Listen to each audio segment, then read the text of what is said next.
tune in to our Facebook Live at SpokAneValleyFire.com, and you can see us do experiments and talk about caves and everything like that. When it comes to the fire stuff, I've been doing this so long that sometimes I forget that people might have questions that I don't even consider. So, couple things. I graduated from high school. 4 days after graduation, I joined the United States Marine Corps, and that's where I gained a lot of my experience on leadership and drive. You know, wanting to succeed and accomplish things, and that led me to trying to find a career where I could actually have an impact, make a difference. In 1999, I tested for the job here at Valley Fire Department. I was one of 650 people that applied, and I was one of 11 that got hired. So it's a very competitive process. Anyone looking to get into this line of work, anybody that thinks that they might want to try to help people, you should start early. You should study your science. You should study your math. You should stay in school. Your English is important because we write reports all the time. So even though you're only in the 6th grade or 7th grade or 8th grade, this is where it starts. This is where we try to figure out that learning's fun. And it really is, especially science. I love science. You got to have a high school diploma at a bare minimum. You have to be able to read and write the English language, and you need to be proficient at it. And you got to have a little personal drive. You have to have some physical fitness, obviously, what we do and things like that. So that's my advice for anyone that considers, you know, doing this job is you gotta do a few things, right? Stay in school, work hard, and when you help someone, it makes it all worth it. Are there bad days? Sure, there are bad days, but there's a lot of good days too. When it comes to an average day, this is how our schedule works. So I just got off work this morning at 8 o'clock in the morning. And, okay, we're going to talk about Mako too. Unfortunately, Mako didn't arrive. So I got off work this morning at 8 o'clock, and we work a 24-hour shift. So I show up to work at 8 o'clock in the morning. And the first thing we do is we do a turnover. We talk to the crew that we're relieving. We see what might be broken, what might be missing. We talk about what runs they went on so we can kind of learn what's going on. And then we start checking the truck out. We look at every single part of the truck to make sure that it's in good shape, all our medical equipment. And then we do stuff that you do at home. We clean our house, right? Every morning, the fire station, we sweep, mop, take out the garbages, wipe down all the surfaces now with the COVID-19 virus. We got to make sure that we use a bunch of wipes to get rid of all the germs. We have to clean bathrooms and showers. I bet a lot of people, when they think about the fire department, don't think about bathrooms and showers, but we have to keep all that stuff clean. We eat there at the station. Again, we're there for 24 hours, so we eat lunch, dinner for sure. Sometimes we eat breakfast the next morning, and we have a living room and a dining room just like everybody else does. It's kind of interesting. I live at the fire station 1/3 of my life, and then I live at home the other 2/3. It's a neat process. So there was some questions about, I think Connie threw something up there about Mako. I can see a few of you there. If you can just go like this, wave at me so you can see me. Okay, so you can all see me. Okay, excellent. So how many of you heard of Mako, a black lab named Mako, English lab? Anybody heard of him? Connie has. Connie's waving. All right, awesome.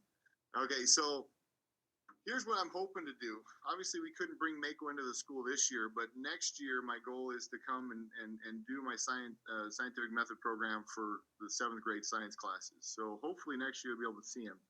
If you want to see Mako, you can actually go, not right now, or maybe right now if you're so inclined, you can actually go and look up, go to YouTube and type in Mako Arson Dog, M-A-K-O Arson Dog. Matter of fact, we'll write it up here on the board.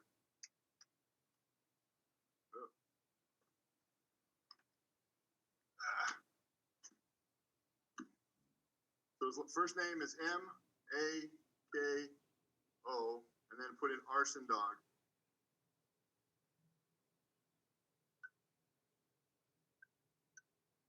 And there's a couple of YouTube videos of him. Uh, one of them working in a classroom. My daughter actually went to Bowdish Middle School. All my daughters did, and so I'd bring Mako in, and they get to help. So my daughter filmed it one time, and then you also see him do some other tricks. But Mako is an English lab. He's 11 years old. You know, I guess how many of you thought that dogs do stuff for the fire department, like police dogs? Any of you guys think of that? Just go like this, or like this, or go like this. All right, so we're working here. We're working. I gotta have some body language. I did. Okay, we got one, Miss Fry. Excellent. So Mako was an accelerant dog. He used his nose and he sniffed out accelerants, liquids that burn. Hold on a second. I got something to show you.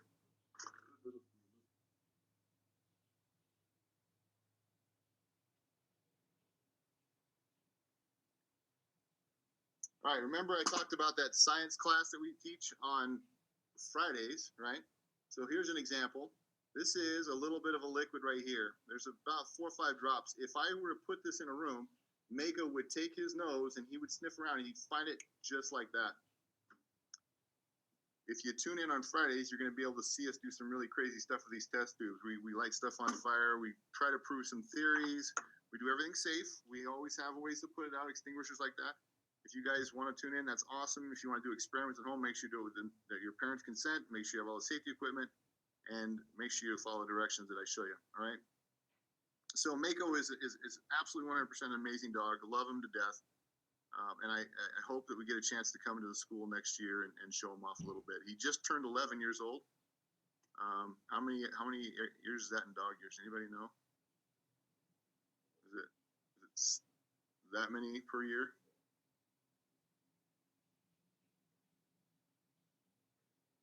Okay, so I got a couple of questions here. So what kind of units? All right.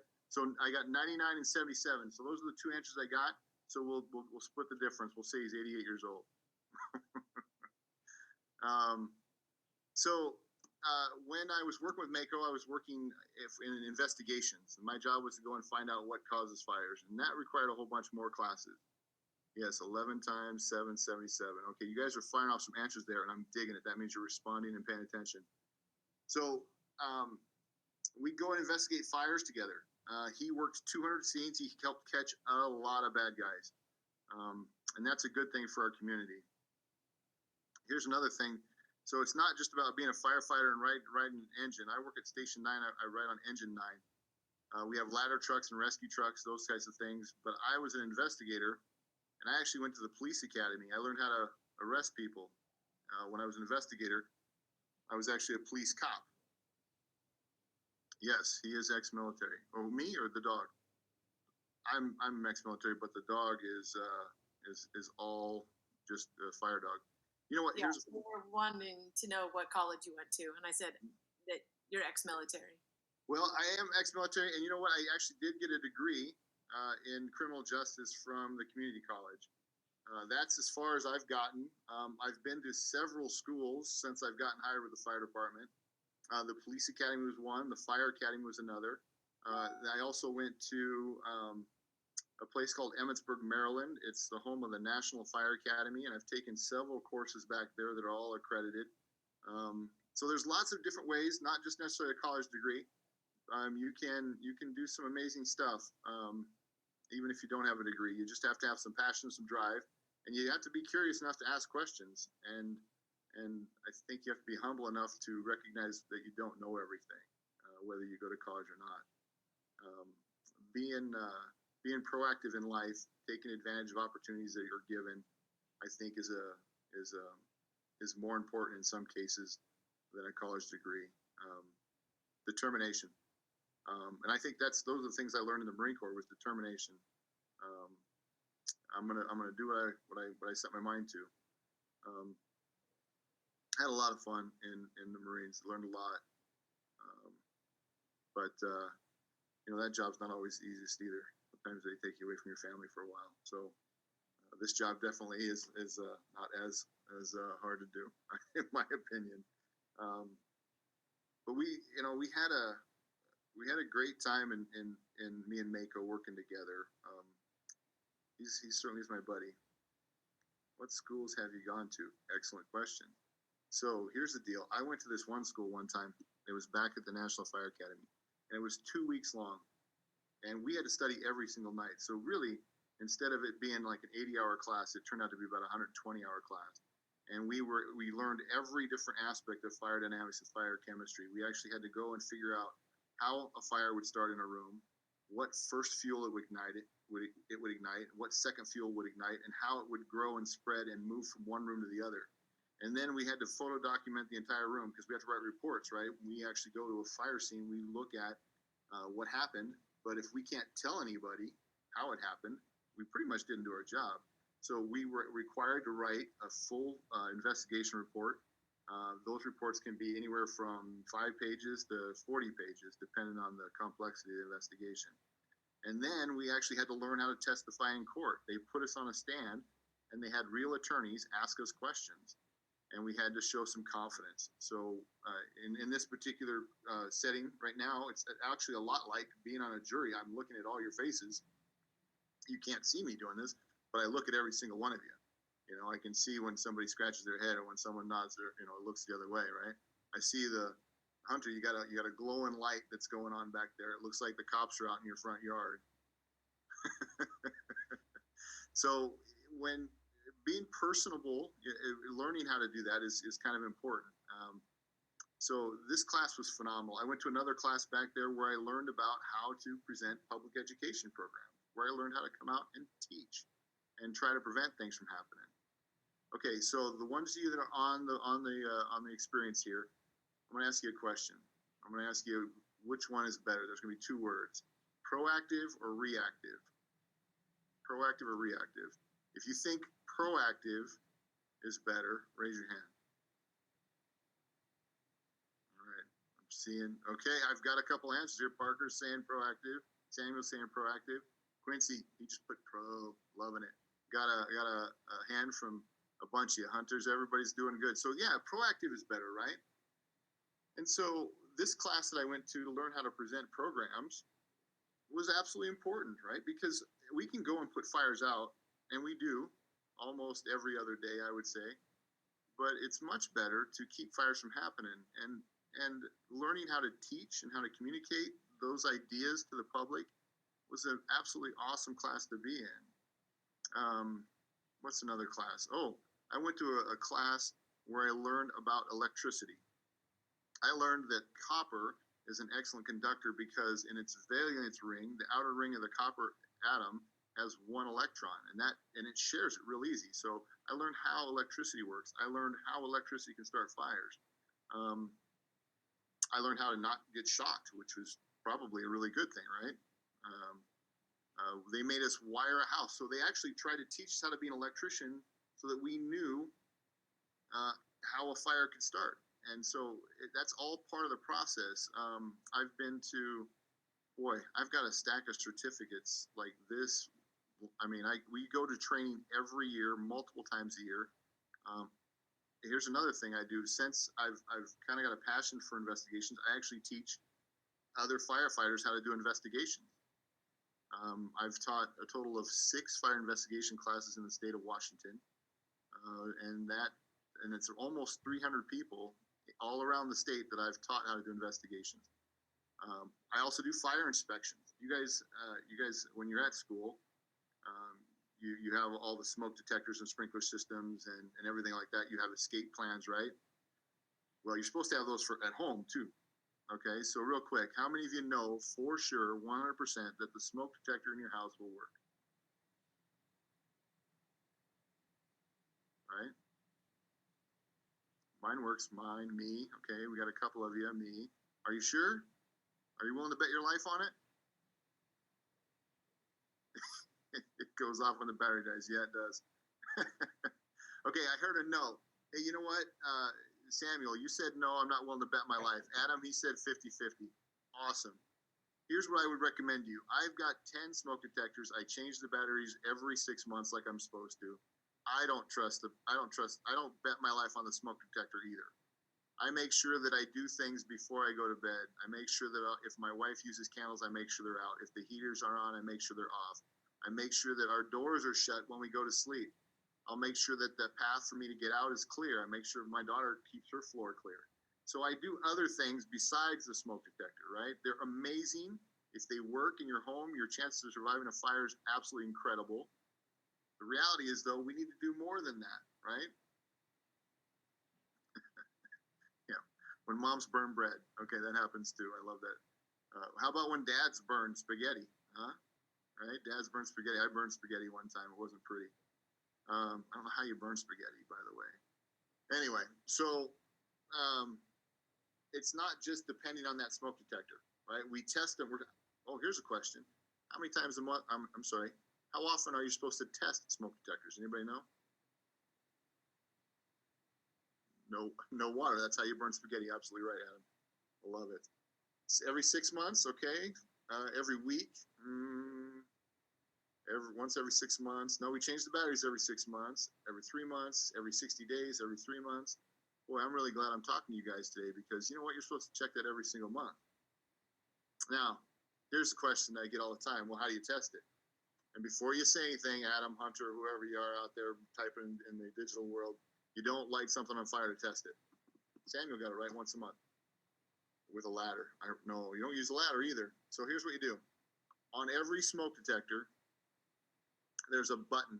And on that button, around that button somewhere, there are 4 letters, T-E-S-T. If you push and hold the T-E-S-T button down, the smoke detector will beep, beep.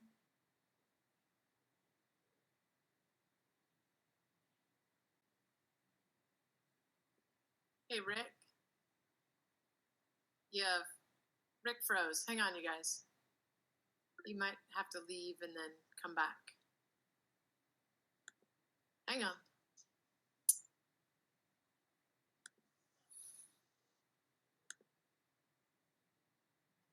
My fault. Okay, you're good. All right. So what happened is my data said I was running out. So this is going to cost me like $600 to do this. That's how much I love you guys. Sorry. Don't be. No. So again, check your smoke detectors. As a matter of fact, I want you to test them today. What you do is, if it's really high up in the ceiling, you get a broom handle, and you find that button. You go and you push the button. Now, before you push that button, what I want you to do is tell the old people in your house. Because if they get scared, fall down, or have a heart attack, I don't want you to blame me for that. You make sure you tell the old people, all right? Don't scare the old people. But go and test those smoke detectors, make sure they work. Another thing I want you to do. You're supposed to have an escape plan, right? A way to get out of the building in case of a fire. You need to have that. Make sure you have a way to get out. That's really, really important. Okay? So we talked about some stuff there. Let's talk about this. Talked about our work at the fire station. We kind of got sidetracked a little bit there. Someone wanted to know, were you at Green Acres last year because these kids, the majority of them are Green Acres kids in the forensics class. So they're wondering if you're the same guy. Yeah. And, what schools do you go to? Yeah, so it was Kat, right? Kat was at Green Acres, and yeah, it was me. We taught 4 classes, one every quarter. We actually had it scheduled to be at Selkirk for 6th grade, but COVID happened, right? So I was talking with Mr. Northern. We were going to come out and do the 6th grade classes, but that fell through. So, but I try to do every middle school. So Horizon, Bowdish, North Pines. I do Evergreen, Green Acres, and Selkirk's on the list now. I've done Central Valley. I'm sorry, not Central Valley. Centennial Middle School, and I've even been to East Green Acres. I'm sorry, East Valley. We go to every school. My goal, when I started the program 10 years ago, was to teach every middle school kid. Since then, we've taught the class, me and Mako, to 9,300 kids. Oh, by the way, I'm sorry to bring Mako today. He was not wanting to get up. He's getting old, but I'm going to try to bring him Friday when we do our Fire Science Friday, this Friday at 10 a.m. on Facebook Live. So hopefully you guys will see him there.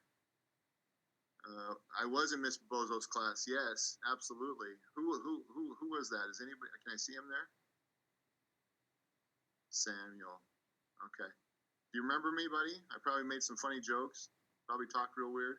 Yeah. How'd you like the class, Sam? And Miss Fry, you were there as well. So you guys like the class? Yeah. Did you learn anything? Oh, we loved it. Awesome. So how many of you played with fire since I had the class? Probably better be none of you. I don't want you playing with that stuff, right? That's part of the class. That's the reason why I do it, is that I want you to make sure you don't light stuff on fire. So, Rick, like, how are most fires started? And then, like, how does Mako, you showed us that little experiment, how Mako could sniff out something, but how do you figure out, how a fire actually started? Sure. So, a couple things. So, the first thing before you find out how a fire starts is you have to find out where it started. That's always, when you look at the order of how things get done, you have to put them in the right order. Otherwise, you'll never find out a conclusion to any scientific question. So our first scientific question is, where did the fire start? And we use the fire patterns themselves. Like I said, when we talked about fire dynamics, we learn how fire moves, right? Conduction, convection, radiation, how heat transfers. And we understand that gravity has an effect on it. Sir Isaac Newton was a pretty smart person. He talked about the effects of gravity. Well, it also affects fire. Typically, when molecules get excited by heat, they rise. So the air plumes are going to go up and they're going to move. So we learn how to track the fire from where it stops to where it started. And then when we get into that area where it started, we look at evidence. Sometimes you're going to find an outlet or a space heater or something like that. Other times you're going to find some remnants of some paper or maybe a box. We look at every single item in that area that could have started the fire, and then we try to scientifically eliminate ones that we don't think happened.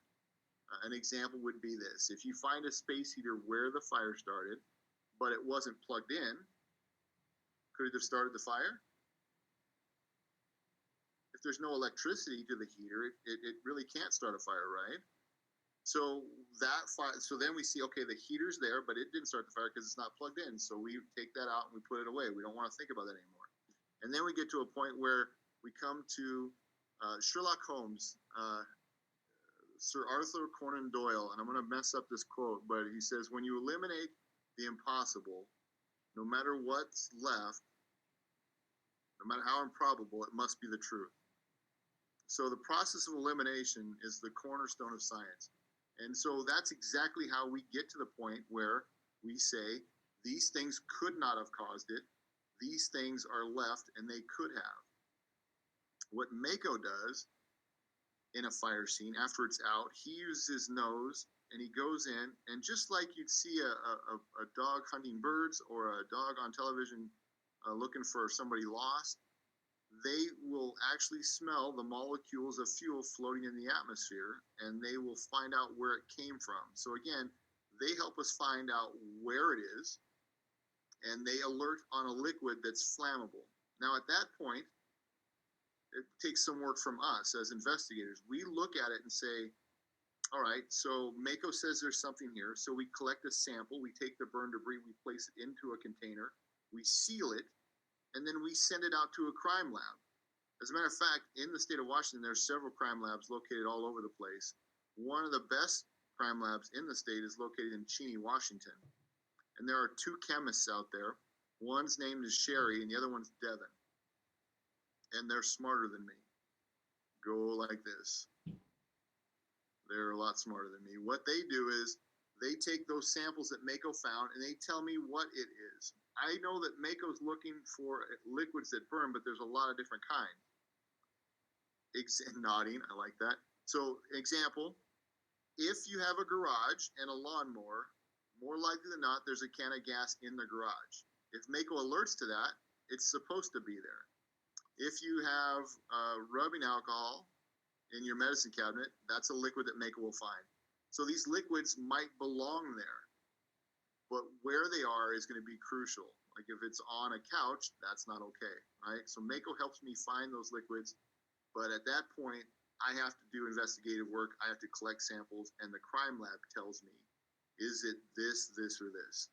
And so it's a real team effort, and Mako's just one part of that team. Now, when it comes to what causes fires, I'll tell you what causes a lot of fires in the United States. Cooking. People putting stuff on the top of the stove and then leaving the room. If you get a chance to go watch some of the last week's episode of the Fire Science Friday, we actually put a pot of oil on a burner, and we showed that it can start burning all by itself without a match. And so if you're cooking, you got to stay in the kitchen. And every time we go out and investigate a fire, we write down what we think causes it, and then we start collecting data, lots of data. In the country, we've got an organization called the National Fire Protection Association, and they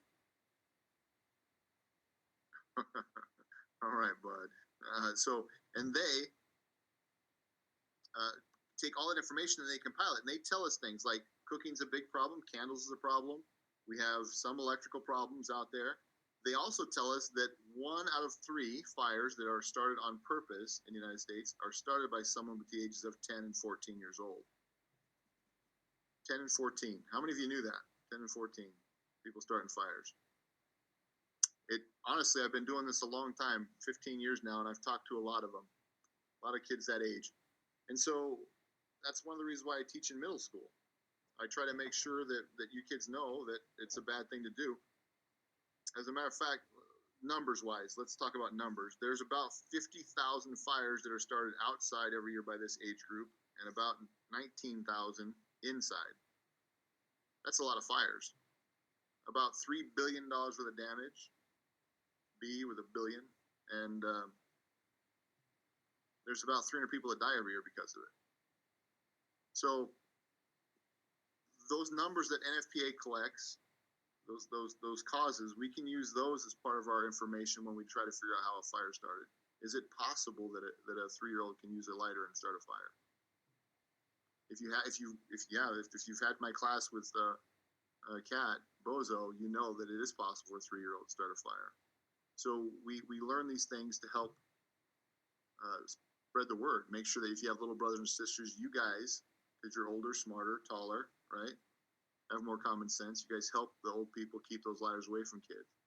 So my whole job as a firefighter is to help, but I find it to be a much better thing to help before the bad things happen. And that's where you guys come in. Paying attention and learning a little bit, that's going to make the world a better place for you and for me, because I really don't like putting on the big bunker gear anymore. I don't think I look that good in it. So again, we start where the fire started. That's the first thing, and then we do the process of elimination. What could cause it in the area? And when we get left with all this, if there's only one thing left, it's pretty easy to figure out how the fire started. I made it sound a lot easier than it really is, but with a little bit of work, anybody can do it. I'm living proof of that. Got to work hard though. Okay. Mako. So one of the questions was, Mako trained for narcotics? No. I've had a few people ask me questions about Mako, and the only thing he was trained to do was to find liquids that burn. And one of the reasons for that is because when you teach a dog to find a lot of things, they might not be good at everything, right? But he's really good at finding stuff that burns. Somebody asked me one time if Mako would protect me if somebody was attacking me. The answer to that question is no. That's not Mako's job. He is purely a guy that uses his nose to find one thing, and he is exceptionally good at it. Even at 11 years old, he still does really well. He's a pretty amazing dog. Someone wants to know, what's the weirdest thing that you've ever seen, like start a fire? Oh, wow, that's a good question. It was, boy, tough one. I would have to say a hairdryer. I was really surprised. The only thing that was in the area that could have started the fire was a hairdryer. It was outside. They were using the hairdryer to try to heat up the plumbing because it froze. And I think what happened is some debris got sucked up into the intake, and as it went across the elements that got real hot, it actually started on fire, landed on the inner surface of the wall, and started a fire. if you would have told me that that would have happened, I would have probably said that's crazy. But again, using science, there's only two real possibilities. Somebody walked up to the house in the middle of the day, took the siding off the wall, lit the wall on fire, then put the siding back on the wall, or this hair dryer sucked up a little debris and threw it into the wall and started a fire. So it was really interesting. One of the questions that just came up was Mako ever wrong? Well, you know, Mako, if he alerts on something, it means that I would say probably 95% of the time. Well, here's an example. So of the samples that we collected, and we've collected hundreds of samples over 5 years that Mako found. When we sent it to the crime lab, 90% of the samples contained a liquid that burns. 90%. The other 5%, the crime lab classified them as undetermined. That means that there was trace amounts that they thought might be the liquid, but the sample was so small they weren't willing to say so. And the other 5% came back negative. On those 5%, there's a lot of things I could have done wrong as an investigator. And in the dog school, when we went through the dog school, the model was our dogs are never wrong. Handlers are wrong. So if we don't train them properly, if we don't spend time with them and learn how they do their job really, really well, the dog won't be as successful. But dogs are amazing. They will do what they are trained to do. But you have to be consistent about it. You have to constantly be working with them all the time. So, wrong, no. He did what he was trained to do. And if I messed up some training, which on occasion I did. Example, when I first started with Mako, he liked cats a lot. I mean, he still does. But when he was working, he's supposed to leave them alone. He's not supposed to go try to find them and play with them. So I did not train Mako to ignore those things when we're at a scene. So there were some issues early on.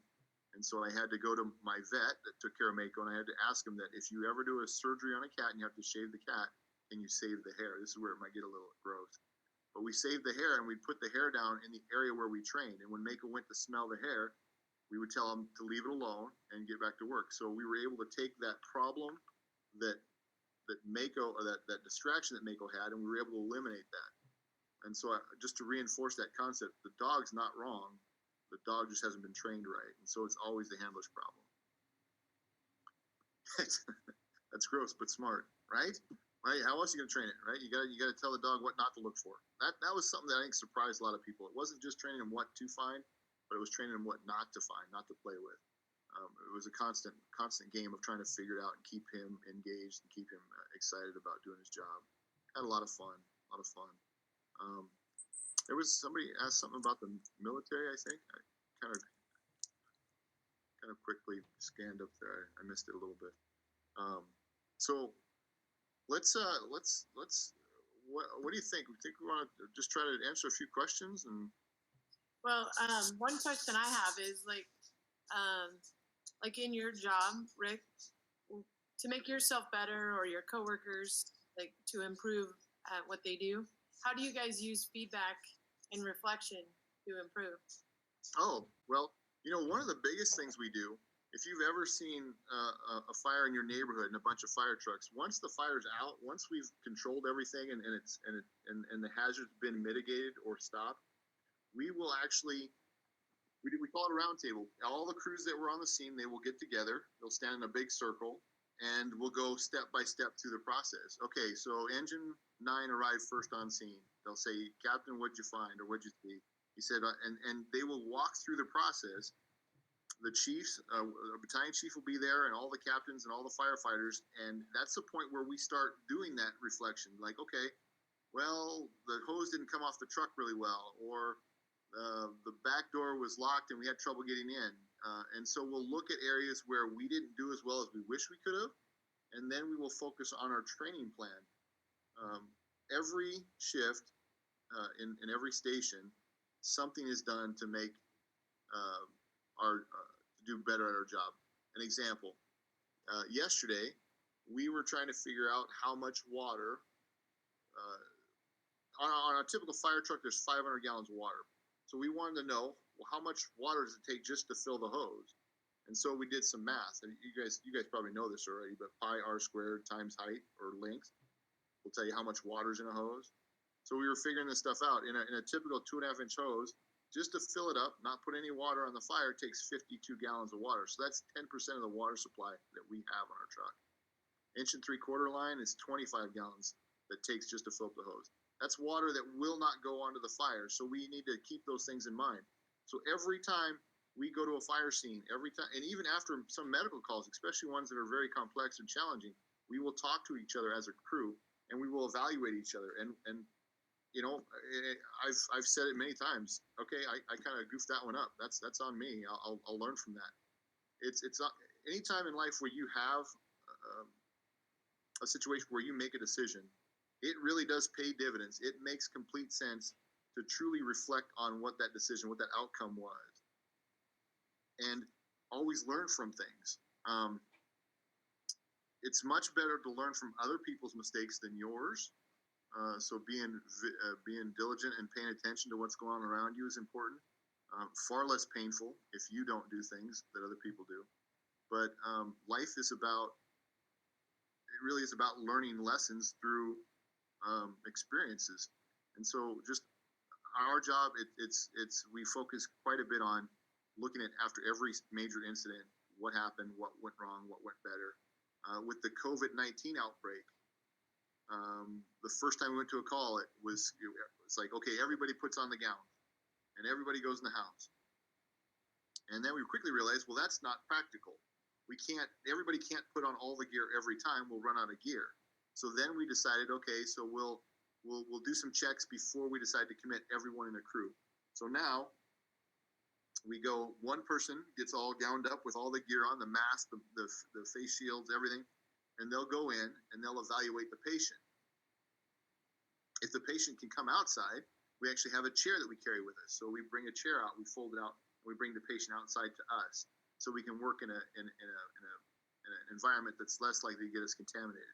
But all these processes that we use now that are helping us save equipment and be safe ourselves was all done by reflecting on that first call where everything seemed to be out of place, out of normal.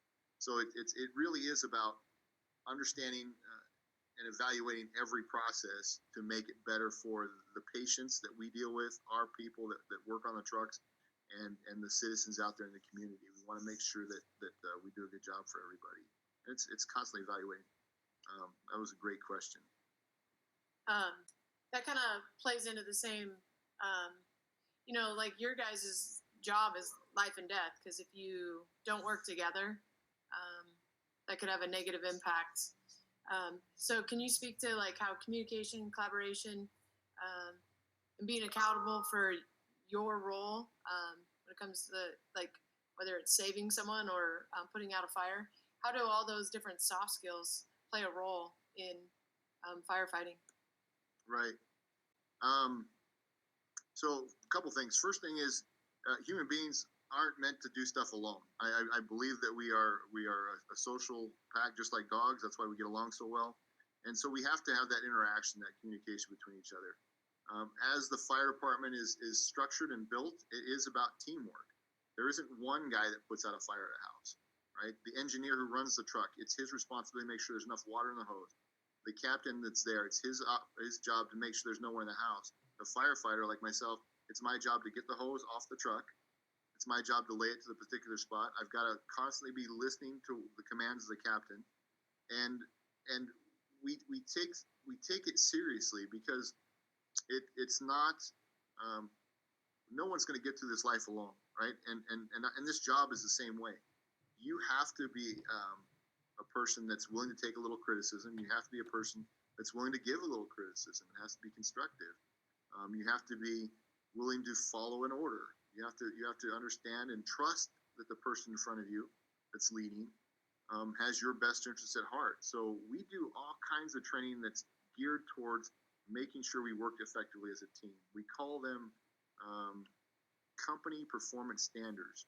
and we will come down to our training tower, and they will give us a scenario. They will say the fire is on the second floor, and everyone in that crew is a piece of the puzzle. Every member of that crew has a very specific task that the other ones are relying on them accomplishing. So you have to have faith in your crews, and doing that training helps instill that faith that they are going to do what they're trained to do.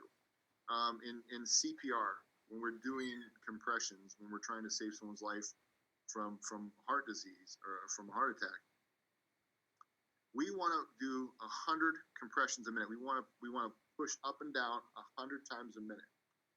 And every person in that, there's usually 6 people that go to those calls minimum, and every person there has a job to do. And it's watching a good crew, a good group of people do that job is absolutely amazing. I've sat. We take turns doing compressions because after 2 minutes we get tired, so we rotate out. It's like NASCAR, where they practice taking all the tires off the car, filling it up, cleaning the windshield, putting everything back on, and they do it in a minute. We actually call it pit crew CPR because it's that practiced and that ingrained into us. And it's only through repetition and training that we develop the trust in other people on our job, and we develop the skills necessary to do a really good job. Yeah, it really is about trusting the person you're working with and being repetitive with your training to where it becomes, we call it muscle memory. If anybody's ever seen a golfer, a really good golfer, example,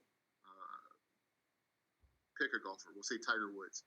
Tiger Woods isn't a great golfer because he hits the ball a long way or he hits it close to the pin every time. He's a good golfer because he hits the same way every time. And he can make these fine-tuned adjustments to really hone in his skills. He's got the ability to control his swing, his hand, his movements, the way his foot stands. And he understands how every single movement changes where that ball is going to go.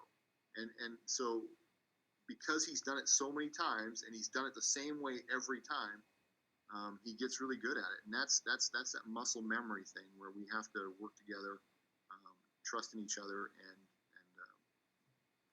be willing to take that next step if we have to go in and help each other out. So, great question. So we have another question. So emotions are powerful and influence how we behave and react in different situations. So how do you temper emotion in the middle of an emergency situation, especially like if others are likely in a very emotional state? Yeah, so I ain't gonna lie, some of the calls I go on are really hard for me. I'm a dad. I've got children, and when I see a child hurt, it really takes its toll on me.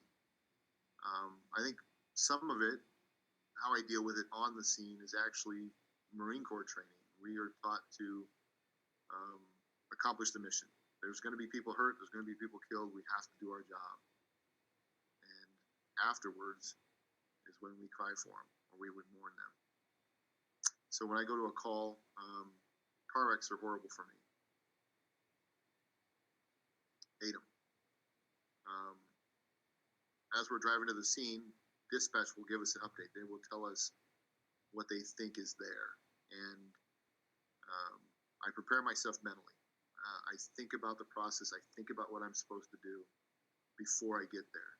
And that training I was talking about, that helps us overcome the anxiety, the fear that we might have internally about seeing something that we don't want to see.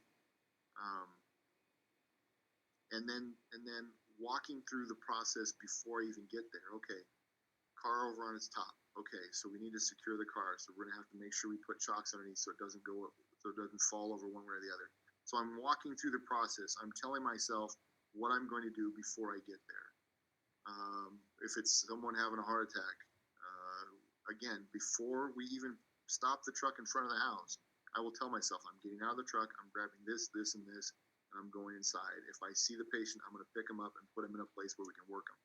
So it's all about, in my opinion, in my case, I can't speak for everybody, but in my case, it's about preparing myself before I get there for what I might see. Taking a deep breath before I make any decision. That gives me just that half a second to make sure my head's clear, and I don't get tunnel vision. I don't forget the bigger picture stuff. And then afterwards, when we reflect on what we saw and what we had to do. There are people out there that will help us. We've got support groups and things like that. The department has peer counseling. We can talk to each other about stuff that we see. It's really important you guys make good decisions because you have no idea how it affects people that come and see you guys in car wrecks. No idea. And everything that happens to you is your choice. It's your decision. We've got to recognize that there's consequences. Me and my daughters would actually have arguments around the table about the word accident. And I told them there's no such thing. No such thing as an accident. What we should use instead of that word accident is consequence. We make choices and things happen. They can be good or bad, but they are consequences to our choices. And I'm living proof. My choices were to work hard and try to become a firefighter, and that paid off. Right, I made a choice to do that. It wasn't an accident. If you do well in school, pay attention, study, and you do well, it's not because you're smart, not because might because you're smart, but it's also because you worked hard and you studied. Right? If you don't work hard and you don't study and you don't do well in school, well, it's because you didn't work hard, you didn't study. It's not because you're stupid, not because you can't learn it. You made a choice. There's no luck involved in grades, for the most part. Don't get me started, Rick. We want to. Someone asked about what's the farthest away you went for a fire investigation. I'm wondering maybe any of these forest fires, if maybe you guys get involved with that. So yeah, when Mako was working, I got to go. I went to Wenatchee. I went to Usk. I went to what's that town in Idaho? Kellogg. I went down to Pullman. Because of Mako's abilities, everybody wanted him to come to the really bad fires. So if the property damage was $1 million or more, or if someone died in the fire, or firefighters were hurt, they wanted the dog there because those are such a big deal for a community that finding an answer is really important. So Wenatchee was probably the farthest one. Pullman, it was a ways. I think altogether, I'm probably somewhere in the neighborhood of about 700 scenes. Every time you go to one, it's an opportunity to learn. They're always different. One of the worst scenes that I went to, I worked with law enforcement a lot because I was commissioned law enforcement, and when there was murders or suicides, we would have to go in and figure out how the fire started. Even though the bigger problem is how somebody died, well, we need to know how the fire got started too. So going to where people lost their lives, those were always really hard calls to go to. But I treated it as their surviving family had a right to know how the fire started. So it was an opportunity for me to try to help the families a little bit. Their loved ones are gone, but sometimes answers help. So traveled all over the inland Northwest, did a lot of fire scenes.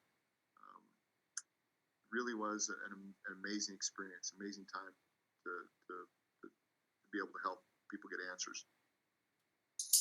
Okay, I know I didn't get to everyone's questions, and I don't want to keep you forever. So just wrapping up, Rick, is there anything that you wish people knew about fire science or fire investigations or firefighters, any of those things?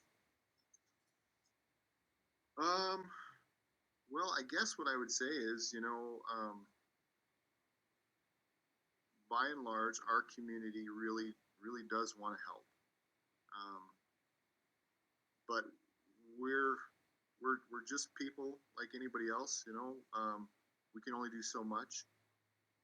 What I would say is that from my standpoint, what I would like people to understand is that you're not helpless.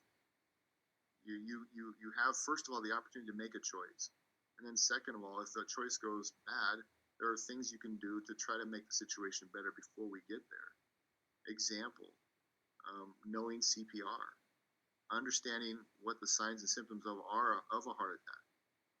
You know, there are more often. I mean, there are lots of stories about kids your age making a difference in an emergency situation. They call us first responders. Why can't that be you, the first responder?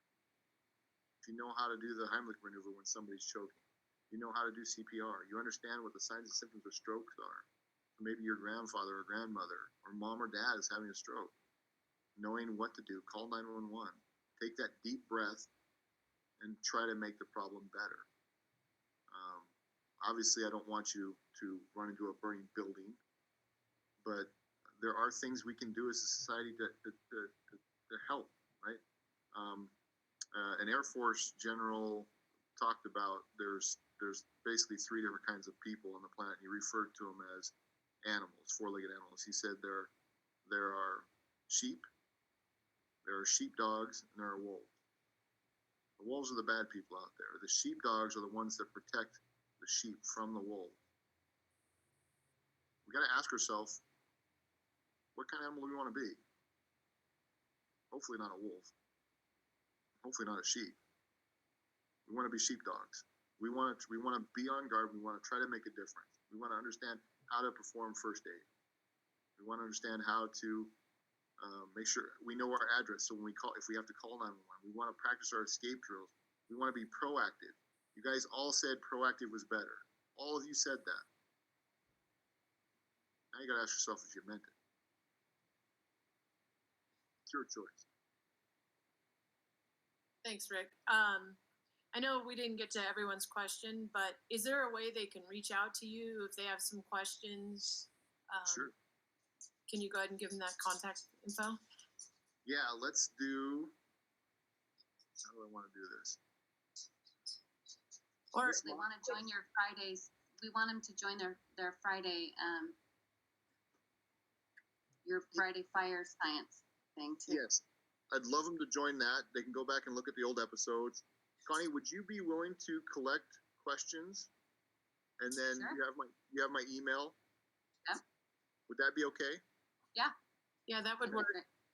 So if some of you kids, you can just email Mrs. Mott at CVSD, and then she'll pass those along to Rick for you guys, okay?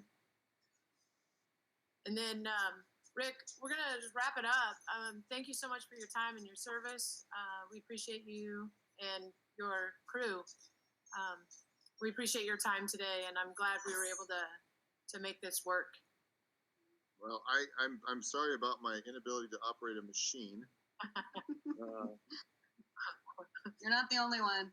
We're all learning here. It's great when it works. I am much better with people than I am machines. Yeah. Hey, our kids are awesome, and the analogy about the wolves, I just wanted to let you know that we are Selkirk wolves. Yeah. We're the great pack. After I said it, I'm like, oh, that's the wrong. Yeah, wrong analogy. Wrong analogy. Yeah, you guys got to be the sheepdogs. Change your name. There's a process. Okay, well, we thank you so much. Hey, thank you for thinking of us. And I forgot to ask this. Is there a recording of this? Yes, I haven't recorded. I was going to ask you after if I can post it or not. I would love it if you posted it. And could you send me a link to it? I'm assuming Facebook or something like that. I'll put it through YouTube. Oh, perfect. Would you mind? Tech. Would you mind if our department kind of tried to edit? No, not edit. Advertise it. Put it on our Facebook. I have to check with Mr. Larson first. Okay. I think he's here. Is Mr. Larson here? Can he respond? Yes, I can respond. We'd have to be thoughtful about kids' videos and so on that are on there. The questions are fine, but we got to be thoughtful about videos. So if we can block those out, pictures of kids, we should be fine to advertise out. Okay. Yeah. So just if unless I hear from you on specifically saying we can market it, then we won't do a thing. But just to show my boss that I was actually working today, having a link to it might be a good thing. That's why I record them too. Yeah. Okay. It's good seeing you, Ty. Thank you very much. Thank you. You have good information. It's always good to hear from someone who's on the front line and experiencing all the things that you guys do. So I think it's good for our kids to hear about specifically the emotion piece, because middle school kids are in the middle of emotion socially and individually. So to understand what that looks like in real life with adults, I think is important for them to see that emotions are strong, and we have to temper them and keep them under control, especially in emergency situations. So your plan for that is right on in planning ahead and being prepared. So thank you. You betcha. Thank you. I had a blast, guys. Hey, hopefully this whole thing blows over, and next year I'll come. We'll talk to the 7th graders and 6th graders. We'll spend a week there, and we'll throw Mako off. Thank you. Can't wait. Thank you so much, Rick. Appreciate it. Bye, guys. Miss you. See you later. Thank you. Bye.